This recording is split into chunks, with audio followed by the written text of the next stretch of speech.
The board has 21 days in which to give you those documents. If they don't, they start paying a fine of $25 a day. Here, here. I was amazed that they went along with it, but they did. That's the only good thing that I can state that came out of 204. There was a lot of issues. I'm sorry? Senate Bill 204. There's a lot of other items in here.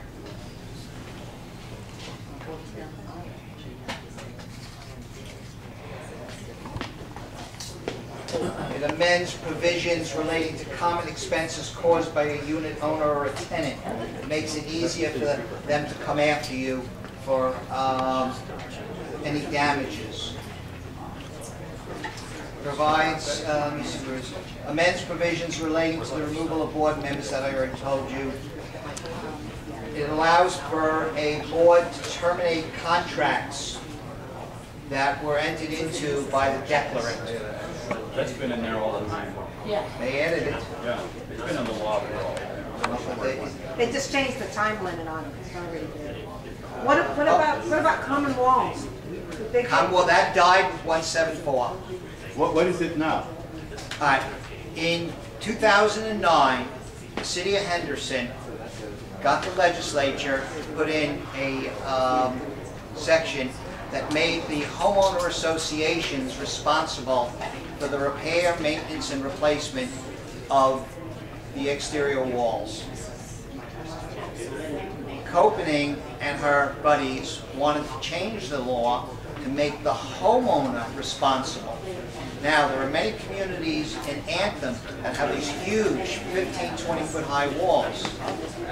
The repair, replacement, or maintenance of those walls is probably more expensive than the value of the home. Well, That's the common wall or the external wall? The external wall, but in our CC&Rs, Perimeter walls. in our CC&Rs, the HOA has to take care of it. Anthem is okay. It's the other communities that have those same walls that would have been screwed. So that died with 174. Raina picked that one up.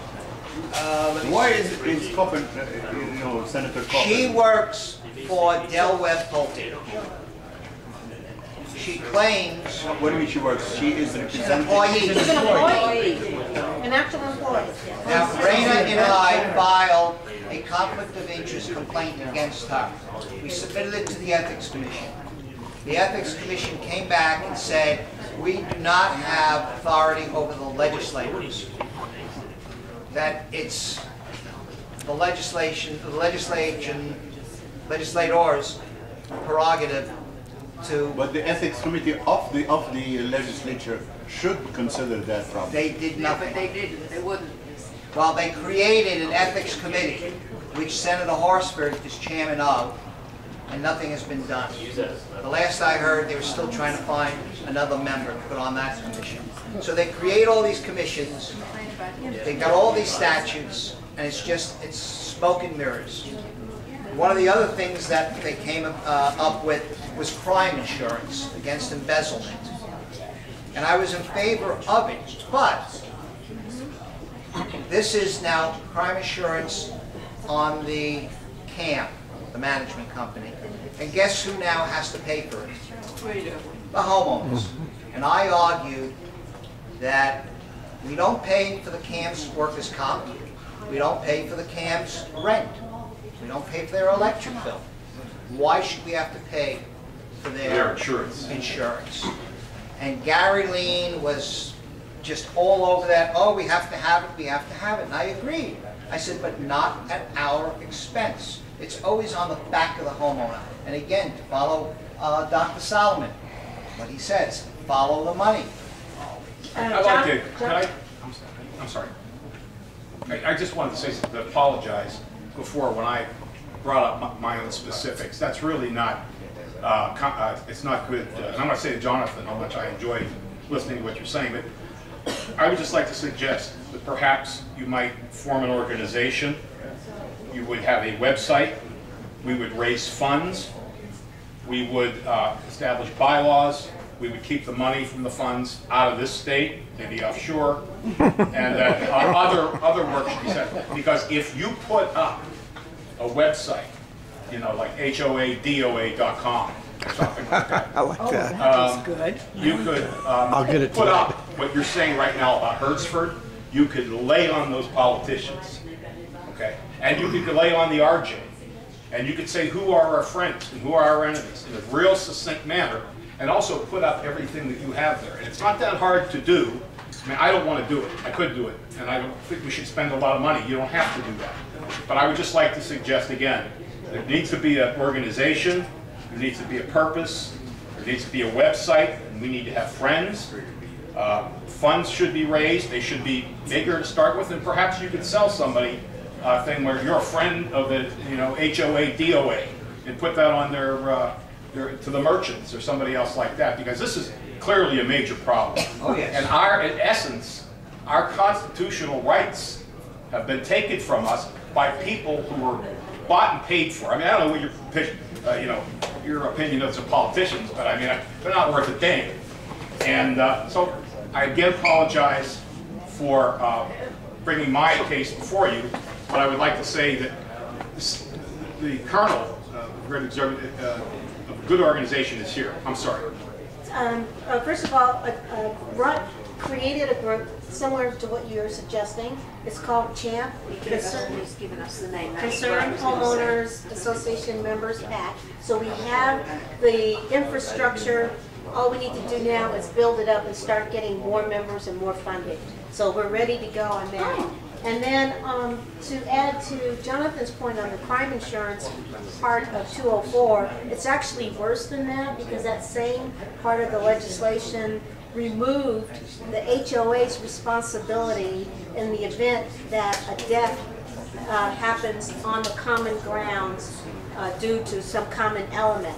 So what that means is, if someone suffers a death on the common grounds of a HOA that you're a member of, and now the HOA no longer has coverage for death, guess who's going to pay?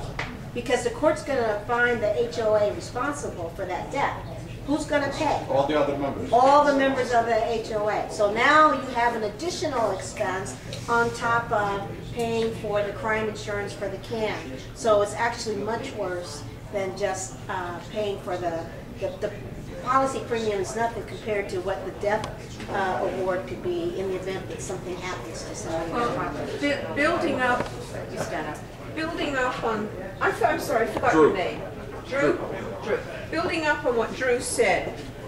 A little while ago, I sent everybody an email and I said that it was important that we have an identity, not just the ragtag group that we are, even though we're adding people to our group. Rutt wrote back and said that we could have his name, his CHAMP name. CHAMP is Concerned Homeowners Association Members PAC. And I love that idea because all the time he was up in Carson City, his lobbyist was using the name all the time, and the legislators got used to the name. So now, using the name CHAMP, they're going to associate it with Rutt and his lobbyists, so I like that. Plus, when Jonathan and I and whoever else chooses to go up there next session, rather than saying, my name's Ronna Goodman, I'm representing myself, and they're thinking, big deal, one person, I can say representing CHAMPs, now we're a group. Still an unpaid lobbyist, you're not paying me, I'm volunteering my time, no problem with that, but I'm representing a group. Then it gives the impression, okay, group, that could be 5 people, it could be 500 people. We need to give the impression we are numerous. God willing, we will keep growing. Every time I come here, there's more people and more people. We're adding links all the time of other homeowners growing across the country that are having the same problems we're all having. And worse, that one we just added from Florida, my God, what's happening? That homeowner association is pitiful. So, Well, if you have your website, you can ask for membership. exactly. And this they is can what- join from every part of the country. Right. And you can take the lead in organizing this. And I think Well, one of the most this is what we're important doing. Jonathan's having a new site built right now. but the most important part of it is really threaten Right. the legislature particularly the ones that are voting against homeowners' interests, to expose, if nothing else, before elections, Right. because that's when they're most vulnerable. Absolutely. And the people will realize that whether they are senators or assembly persons, they are people who are voting and actually acting against the interest of homeowners, and they should be held accountable for that. Absolutely. Well, I already have a website within Sun City Anthem, and I don't hold back. I say exactly what I think and everyone knows it. It's free speech all the way. So, you know, I mean, we will have, Jonathan's building a website for this group, they'll have it, and, you know, if you all like champs, I mean, I think we should go with it, because thanks to Rut, we've already built the I second the identity. motion. Yeah, I think Rut, thanks to Rut, he's already built the identity for us. Take a vote. Take a vote. Yeah, I like that. Does anybody have an objection to that? Anybody? So somebody should move to adopt CHAMP As our name, as our So official name. So moved. all those in favor. Second, anybody in favor? Anybody not in favor? Yeah, Lorena, let me just speak on that. Yes, go. It creates a financial liability. Okay.